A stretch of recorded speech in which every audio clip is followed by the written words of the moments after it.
Hi viewers, welcome to NSLS YouTube channel. இந்த video மூலமா EPF ரொம்ப மகிழ்ச்சியான ஒரு அப்டேட் பத்தி தாங்க பார்க்க போறோம். இந்த வீடியோவை மறக்காம உங்க நண்பர்களுக்கும் ஷேர் பண்ணுங்க.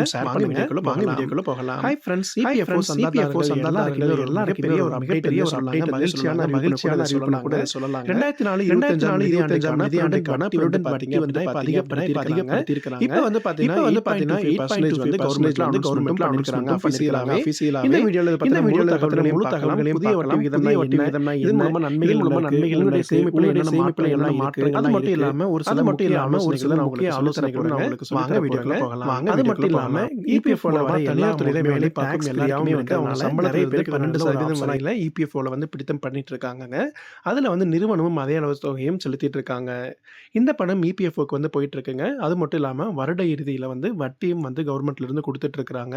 இப்போ கவர்மெண்ட் வெளியிட்டு இருக்கிற இந்த இபிஎஃப் ஓட முக்கிய அப்டேட்ல 2024-25 நிதியாண்டுக்கான வட்டி விகிதம் 8.25% வந்து நிர்ணயிக்கப்பட்டிருக்குங்க.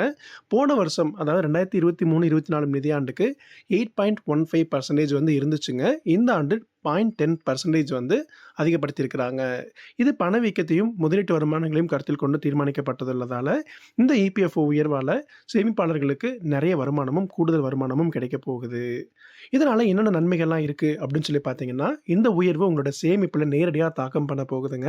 எக்ஸாம்பிளா வந்து இபிஎஃப் கணக்குல 5 லட்சம் இருப்பதா நம்ம வச்சுக்கலாம். 8.15 வட்டிக்கு ரூ. 40,750 கிடைக்கும். இப்போது 8.25 அப்படின்னு இருந்துச்சு அப்படின்னா ரூ. 41,250 உங்களுக்கு கிடைக்குங்க. கூடுதலா உங்களுக்கு ரூ. 500 இதுல வந்திருக்கும். நீண்ட கால சேமிப்புல இது ஒரு மிகப்பெரிய தொகையா வந்து மாறும். அது மட்டும் இல்லாம இபிஎஃப்ஓல வர எல்லா அமௌண்ட்டுமே வந்து டாக்ஸ் ஃப்ரீயாவும் இருக்கிறனால நிறைய பேருக்கு இது நல்ல ஒரு ஆப்ஷனா இருக்குங்க. அது மட்டும் இல்லாம இபிஎஃப்ஓல இருக்கிற எல்லாருமே முக்கியமா என்ன செய்யணும் அப்படிங்கிறத நீங்க நோட் பண்ணி வச்சுக்கோங்க. ஃபர்ஸ்ட் வந்து இந்த வட்டியை முழுமையா பெறுவதற்கு உங்களோட இபிஎஃப் கணக்கு கரெக்டா அப்டேட் பண்ணி நீங்க வச்சிருக்கணும். மெயினா வந்து யுஏஎன் நம்பர் வந்து ஆக்டிவ்ல இருக்கணுங்க. கேஒய்சில ஆதார், பேன் கண்டிப்பா லிங்க் பண்ணியிருந்திருக்கணும். நாமினியும் சேர்த்து வச்சிருக்கீங்களா அப்படிங்கிறதையும் பார்த்துக்கோங்க. இபிஎஃப்ஓ போர்ட்டல்ல உங்களுடைய பேலன்ஸையும் கரெக்டா செக் பண்ணி பார்த்துக்கோங்க. இவை எல்லாமே சரியா இருந்துச்சு அப்படின்னா இந்த புதிய வட்டியில முழு பயனையும் நீங்க பெற முடியுங்க. அது மட்டும் இல்லாம இபிஎஃப்ஓ இந்த மாதிரி பாதுகாப்பான முதலீட்டு வாய்ப்பு எல்லாருக்குமே கொடுத்துட்டு இருக்கிறாங்க. இந்த ஆண்டு கூடுதல் வட்டி என்பது வந்து உங்களோட ஓய்வு காலத்துல மேலும் நம்பிக்கையுடன் பார்க்கறதுக்கு வந்து உதவியா இருக்கும். இந்த வீடியோ பிடிச்சிருக்குன்னா லைக் பண்ணுங்க. மறக்காம உங்க நண்பர்கள் எல்லாருக்குமே ஷேர் பண்ணுங்க. மீண்டும் அடுத்த ஒரு பயனுள்ள வீடியோவில் சந்திக்கலாம். நன்றி.